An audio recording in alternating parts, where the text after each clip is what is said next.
Hey, good morning, everyone.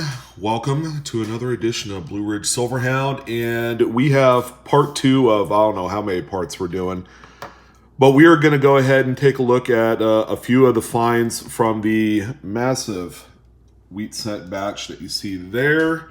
So I've been through about, like I said, about 300 coins. These right here, it's going to be strike throughs, retained die breaks, along with one cud and a group of repunched mint marks, something to infuse your weekend penny hunt activities. Take a look at these coins when you come across them. You never know when something like this will pop up. Lots of value here. All right. This bag has been absolutely fantastic, and I can't wait to show you guys all of these coins here under close magnification. So let's go ahead and get started. All right, ladies and gentlemen, so here's the first coin to discuss. I found a few of these. Again, there's this kind of like hidden secondary market for some extreme machine doubled coins. Okay, again, to recap, these are neither errors or varieties. It's simply just a form of die deterioration.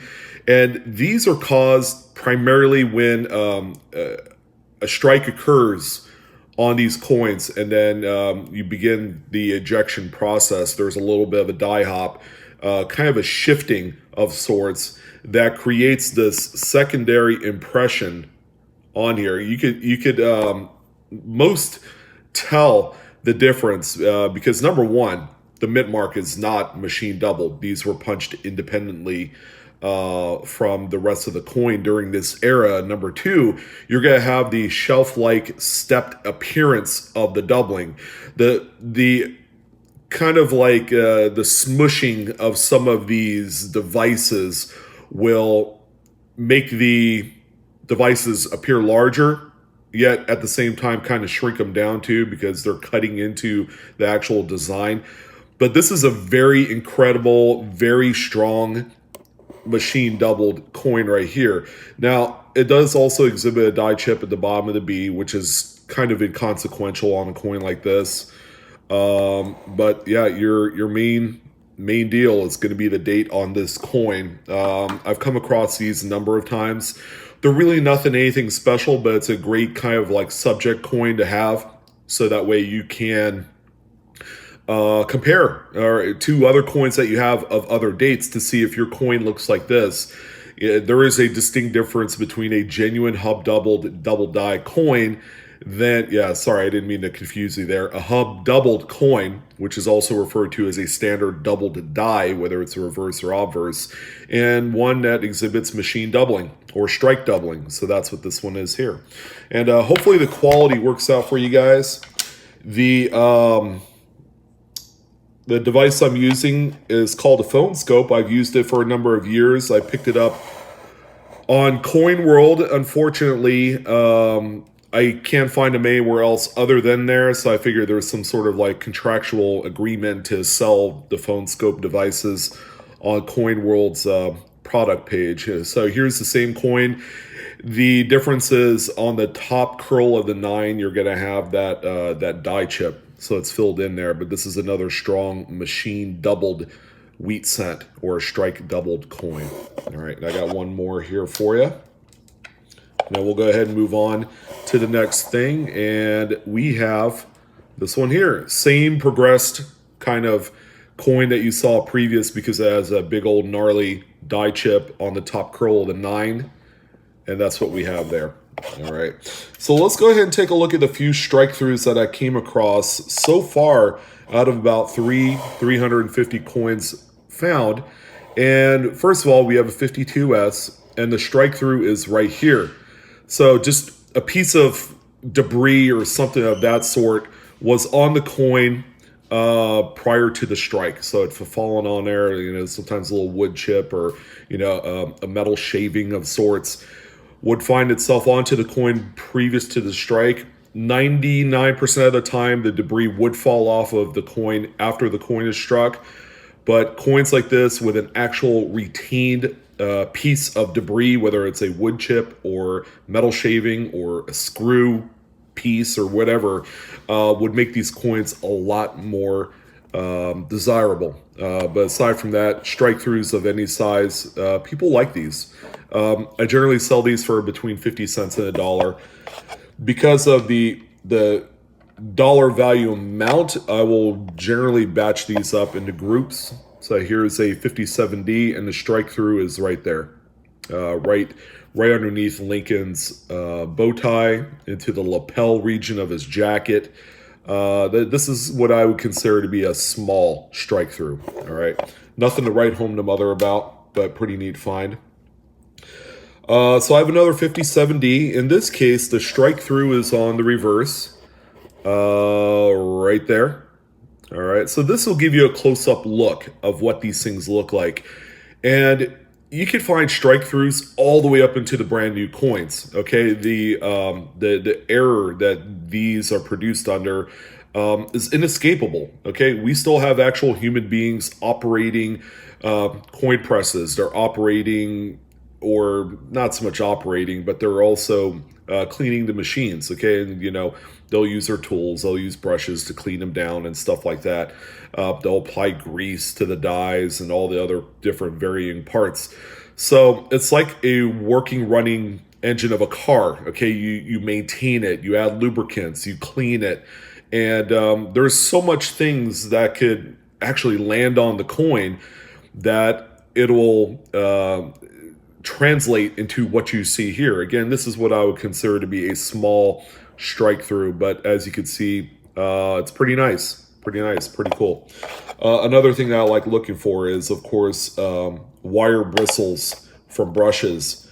So little bristles that have fallen onto a coin. So this one has a pretty shallow strike through. As you can see, there's a few letters of America and just a little tip of the wheat stalk that's been obliterated. This is incuse, which means it sinks into the die, and generally with your strike throughs, that's what you're going to see. But pretty cool, pretty nice. I'll probably sell all this as one batch. That's by far the most popular way of selling these things. So we have a 51 here. I believe it's a Denver minted example. You can see the strike through that is right above the mint mark and the date and into Lincoln's jacket. So that's a pretty cool look right there. All right, so again, it's a nice tiny size one that affects when it affects the devices in that way. That's a good one, no doubt about it. So these are 58D. This one's crazy. 58D Lincoln and the strike through. Actually, this one's probably more of a lamination because you could see the peel edge strip. So a lamination is a impure planchet.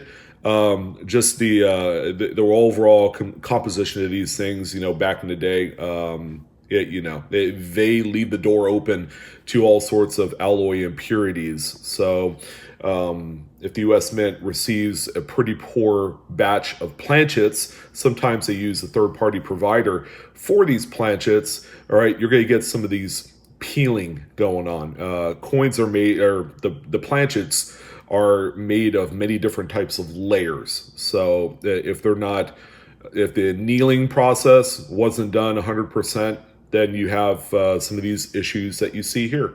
So that's a pretty nice one that affects Lincoln's face there. Pretty neat. So we have a 58D. This is another neat one because the strike through is right above the date. It's a 1958D. Typically with something like this, it's going to be like a small, tiny little fragment or a wood chip. That'll produce this. The ragged edges indicate that it's, it can't be anything else. The U.S. Mint back in the day have used little wooden picks and various other things made of wood to help maintain the presses during its day. They did a lot of stuff with wood to help clean out some of their machines. Plus they use little shims and things of that nature. So that's kind of cool. So we got that one there.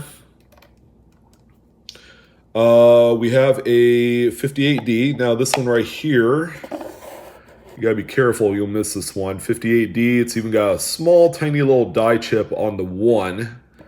But your strike through is right there on the rim. Okay, so it's just a little bit off the T of trust. But that's what that one looks like. It's probably more along the line of a delamination error. Plus you got right there under the ion N in, you got a little strike through action. But aside from that, this is a very minor coin. You'd be hard pressed to receive any money for something like that. And let's see, we have a 57D. All right, this one has quite a bit of artificial wear. You can tell just how smushed all of the letters are. But your strike through is going to be right here, in between the bottom wheat stalk stem and the rim. All right, so again, they could occur anywhere on the coin. This one right here, yeah, it's on the reverse. Very easy to pass up, but it's a neat little find if you do come across it. So that's going to do it for the strike throughs. Let's go ahead and take a look at some of the retained die breaks. Okay, I think they're all 55S too. If it's anything different, I'll let you know. So these are all on the reverse. They affect the wheat stalk edge, and usually, again, with a cud, it affects the rim. All right. So if you have a die chip, like let's say, let me grab my pointer right here. Let's say if you have a bunch of die chips or die breaks, that's going to be toward like the inside here, where the letters are. Okay, that's not called a cud. It's just going to be either an interior die break, or it's going to be a chip. All right, so right here you have 2 cracks that meet at the rim.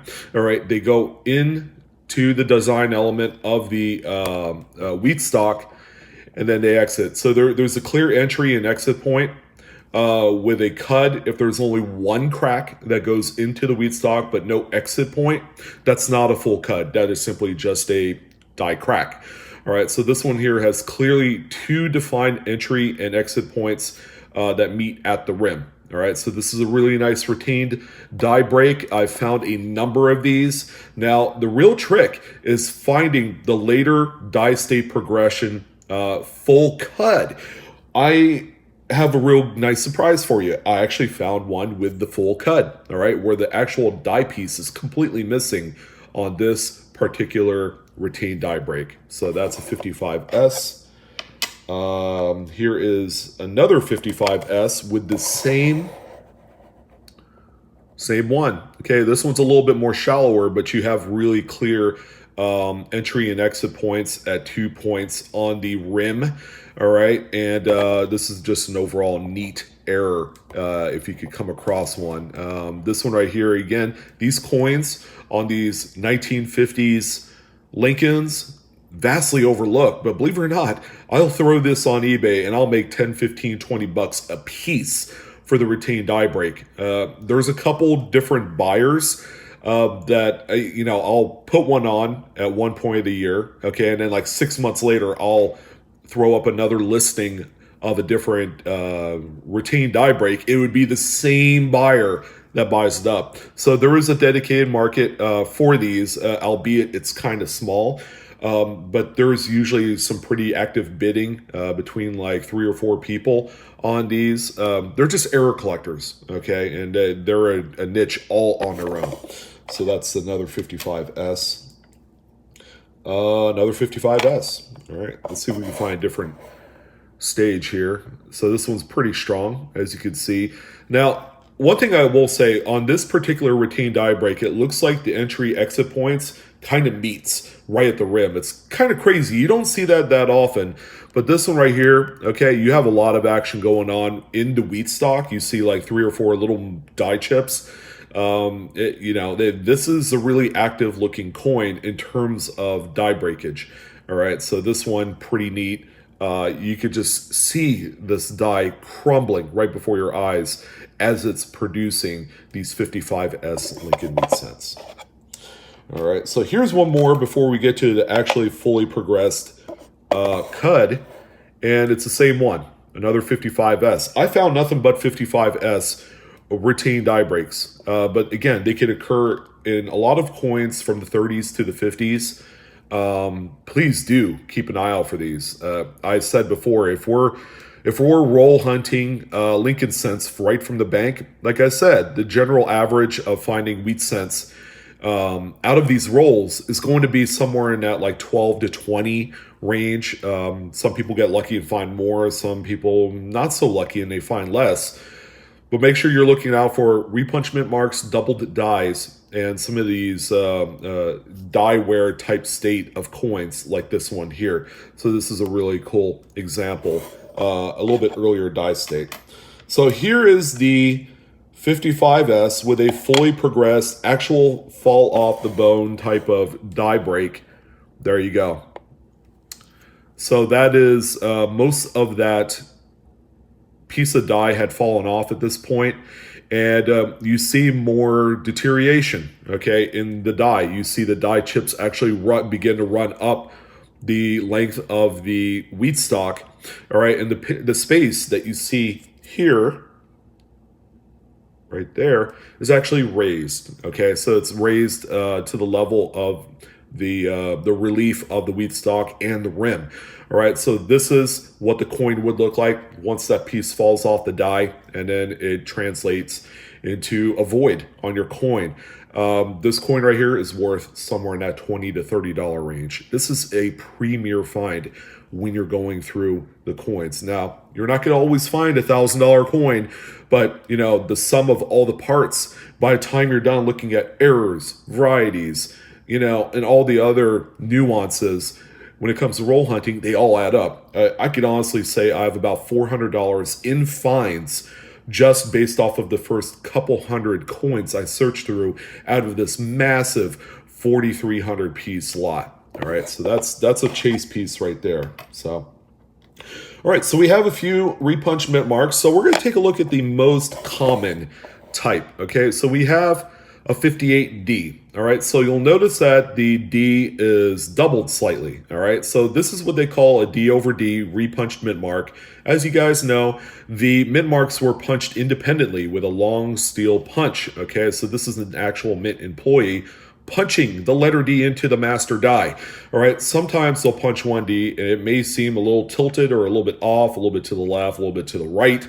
They'll go ahead and repunch it a second time, okay? But they're not going to omit the previous punch. They're just going to keep it there. So as collectors, this is where we benefit, all right? We look for things like this, and they're worth money, okay? There's a dedicated group of collectors that want these coins. Now, take a close look at the D on this 58D, all right? This is a D over D. However, you have the primary D, okay, and then the underlying first punch D was slightly rotated. So you have the notching on the top serif of the D and the bottom serif of the D. Now, this is more apparent, okay, when you're looking at the coin from an angle, okay, depending on your light source, you will actually see the notching really strong on this coin. So that's the minor one. That coin on its own probably worth $1. Here's a 56D. Actually, you know what? I think I'll save that one for last. That one's incredible. Here's a 58D. Okay, this is one of the major ones. So you have a 58D. So your repunch D is going to be south of the primary. You guys can see that extra D. You can even see the extra. Let's see if I get my pointer in here. You can see the extra curl of the underlying D on the inside of the primary D, and then you can see the bottom portion of the D right there. Okay, these all day long are about $5. All right, pretty good. All right, not bad. The major ones, like the ones in the Cherry Picker's Guide, or perhaps one of the more radical repunch mint marks that you see on like Chuck Daughtry's site, coppercoins.com. There's some like 3 and 4 star rated repunch mint marks that are highly desirable that aren't in the Cherry Picker's Guide. So if you guys haven't bookmarked that page, please do so, all right? Especially for you avid roll hunters. You can find all sorts of gravy train material in even the later dated coins, going all the way up to like 1989. It's pretty crazy. But this is a gorgeous coin right here. All right, so we have a 54D. Okay, this one's one of my favorites. This one is insane. Okay, can you guys see that second D? It is nuts, man. It's probably one of the craziest coins that you'll ever come across. 1954 D over D, the underlying D is north of the primary D. All right, so this one right here, I believe is a cherry picker's guide variety. I haven't looked, but I've found enough of these to know. I routinely sell this particular variety for about $5 to $10. Again, it's a $5 bill, guys. Every time you find one, you're riding on the gravy train, and it's pretty neat. Yeah, it's incredible. I'm loving finding coins like this, and pretty nice, not bad. All right, and then we have a 54S. All right, this one right here has all sorts of stuff going on, but there you go. 54S, of course, you got some die wear with that big old chip in the 9 that pretty much engulfs the whole thing. But the repunched mint mark, the 54S, okay, you could see that extra curled S north of the primary S. This one's pretty crazy too. But, you know, again, another coin that's like in that $5, $6, $7 range, depending on grade. This one is, yeah, it's going to be up there. It's nice. I found a number of these myself over the years. So we are going to end it off on the Big Daddy one. This is a Cherry Picker's Guide 56D over D. Wow.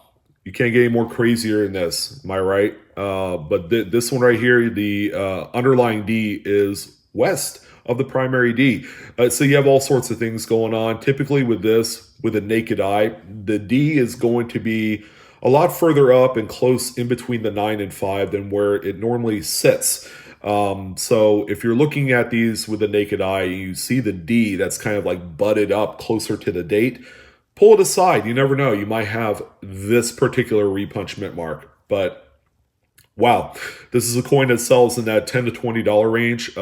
It's just very desirable because it is a Cherry Picker's Guide variety. And it's one of the strongest repunch mint marks in the Lincoln Cent series. So I figure we're just going to go ahead and end it off on this bad boy. This coin is simply incredible, and you can't ask for anything more. Yeah. What do you guys think? Hope you guys took a little joy in seeing some of the close-ups of coins that I find and that you guys can find. Again, the real key to all of it is by looking at every coin, flipping the coin over. You never know where you're going to find little die chips and stuff like that. It's all neat stuff. You cobble enough of the minor kind of like die chips and repunch mint marks and all the other errors and varieties together. You sell them in bulk lots, okay? And again, my initial investment on these is 3 cents a piece. Pretty incredible, considering that I've made a few $100s already just by the first couple hundred coins. This batch is going to be nutsoid. But anyways, I want to thank you guys for joining in. Hopefully this gave you a little inspiration for your hunting activities. Errors and varieties happen on all denominations of coins. If you're not looking at them or looking for them, you are really short selling the just the overall kind of process of going through your coins. Because sometimes people go through coins to look for that silver, or they go through there just to pull out wheat cents, not thinking that, you know what, there's a $5 bill around the corner, a $10 coin, a $20 coin. There's a lot of minor coins that a lot of people overlook in lieu of some of those big, huge chase pieces when, like, well, you could find 20 minor ones, sell them for $100, and it's almost like finding a high-end key date, you know? And as always, Coinaholics, we are discovering together. Enjoy your collecting this weekend. Enjoy hunting and treasure hunting and all the other hunting out there. And would love to hear your finds. All right, you guys take care. Have a great Saturday, and I'll see you on the next one.